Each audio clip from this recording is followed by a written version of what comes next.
ہندوستان کی تقسیم سے پہلے منگھو پیر کا مقام مگرمچھ پیر کے نام سے معروف تھا۔ ہندوستان کے دیگر علاقوں سے ہندو یاتری اس علاقے میں اپنے مقدس مقامات کی زیارت کے لیے آتے تھے، مگرمچھوں کی پوجا کرتے تھے۔ عام طور پر آپ نے بہت سے درباروں کے نام سنے ہوں گے، بہت سے پیروں کے نام سنے ہوں گے اور ان کی کرامات کے حوالے سے بھی سنا ہوگا۔ آج میں آپ کو بتانے جا رہا ہوں منگھو پیر کے حوالے سے۔ ناظرین، منگھو پیر پاکستان کے سب سے بڑے شہر کراچی کے شمال مشرق میں 16 کلومیٹر کے فاصلے پر پہاڑی ٹھیلوں اور جھاڑیوں کے جنگلات سے گھرا ہوا منگھو پیر کا قدیم قصبہ ہے، جہاں ہزاروں سال پرانی قدیم تہذیب کے آثار پائے جاتے ہیں۔ یہاں پر حضرت منگھو پیر کا صدیوں پرانا دربار بھی ہے اور مگرمچھوں سے بھرا تالاب اور شفا بخش گرم پانی کے چشمے بھی۔ منگھو پیر کا مزار صدیوں پرانا ہے۔ تاریخ میں صاحب مزار کا نام حضرت خواجہ محمد حسن سخی سلطان رحمۃ اللہ علیہ المعروف منگھو پیر ملتا ہے۔ آپ کی بابت مختلف روایات ملتی ہیں۔ کچھ لوگوں کے مطابق یہ ایک نیک عبادت گزار بزرگ تھے جس سے ماہی گیر بہت عقیدت رکھتے تھے، اور ان کی وفات کے بعد یہاں ان کا مزار بنا دیا گیا۔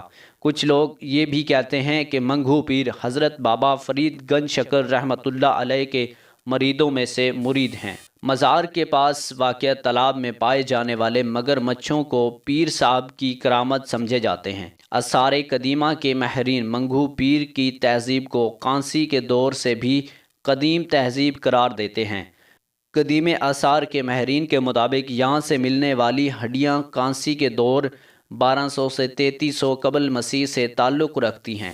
ماہرین آثار قدیمہ کو یہاں کچھ پتل کی قدیم چیزیں بھی ملتی ہیں، جن پر موجود نقش و نگار سے اس بات کا اندازہ لگایا گیا ہے کہ یہاں پر ہزاروں سال پہلے کانسی کے دور میں شہر آباد تھا، جس کے رہنے والے لوگ مگرمچھ کو دیوتا مانتے اور اس کی عبادت کرتے تھے۔ یہ علاقہ کسی دور میں پر رونق تھا جو امتداد زمانہ کا شکار ہو گیا، لیکن اس کے آثار اب بھی پائے جاتے ہیں۔ منگھو پیر کا علاقہ بند مراد کے ذریعے لسبیلا سے ملا ہوا ہے۔ اس کے ٹیلوں پر واقع قدیم چوکنڈی طرز کے منقش قبریں، مکانات، تالاب اور دیگر آثار اس کی تاریخی حیثیت کی گواہی دیتے ہیں۔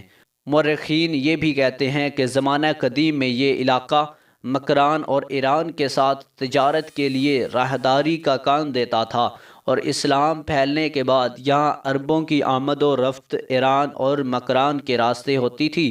ان کے قافلے اسی راستے سے گزر کر اگلی منزل کی جانب عزم سفر ہوتے تھے۔ یہاں واقع قبریں جنگ شاہی پتھر سے تعمیر کی گئی ہیں جو تیز پیلے اور قریب زرد رنگ سے ملتا جلتا ہے۔ یہاں ایسی قبریں بھی دیکھی گئی ہیں جن پر تلوار بازی، گھوڑ سواری اور آلات حرب کے نقش بھی تھے، جبکہ خواتین کی قبروں پر زیورات کنندہ کیے گئے تھے۔ کچھ خواتین کی قبروں پر ڈولی اور جنازے کی علامت بھی موجود تھیں، جو ظاہر کرتی تھیں کہ جنہیں شادی شدہ خواتین کی قبروں کی علامات مانا گیا، جبکہ مردوں کی قبروں پر قلعہ نما ڈیزائن، تلوار بازی، گھوڑ سواری اور خنجر وغیرہ کے نقش و نگار بھی دریافت ہوئے۔ یہ قبریں فن تعمیر کا اعلیٰ نمونہ ہیں، لیکن اس طرز کی زیادہ تر قبریں ناپید ہو چکی ہیں۔ صرف 2 قبریں منگھو پیر کے مزار کے سامنے موجود ہیں، ان کی حالت بھی مخدوش ہے۔ ہندوستان کی تقسیم سے پہلے منگھو پیر کا مقام مگرمچھ پیر کے نام سے معروف تھا۔ اس تقسیم سے قبل سندھ کی ہندو آبادی اور ہندوستان کے دیگر علاقوں سے ہندو یاتری اس علاقے میں اپنے مقدس مقامات کی زیارت کے لیے آتے تھے اور یہاں موجود تالاب میں موجود مگرمچھوں کی پوجا کرتے تھے۔ ہندو مگرمچھ کو لالا جراج کا اوتار مانتے تھے۔ یاتری یہاں ایک پہاڑی کے دامن میں واقع گرم پانی کے چشمے پر نہانے کو متبرک اور بیماریوں سے پاک کرنے والا مانتے تھے، اور یہ چشمے و عقیدت آج بھی موجود ہے۔ خاص کر جلد کی بیماریوں کے علاج کے لیے لوگ اس گرم پانی سے نہاتے ہیں۔ یہاں واقع حضرت انگریز دور کی کتابوں میں بھی مزار، تالاب اور مگرمچھوں کا ذکر ملتا ہے۔ بلکہ پرانی تصاویر بھی یہ ظاہر کرتی ہیں کہ انگریز بھی ان مگر مچھوں کو گوشت وغیرہ ڈالا کرتے تھے۔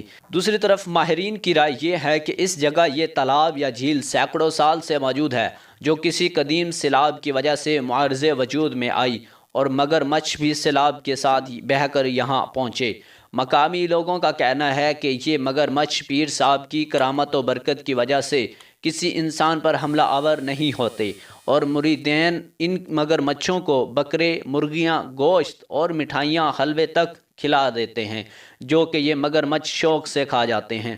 اور میرا خیال ہے کہ روئے زمین پر یہ نابغہ روزگار مگر مچھوں کی قسم ہے جو مٹھائیاں، حلوے بھی کھاتی ہیں۔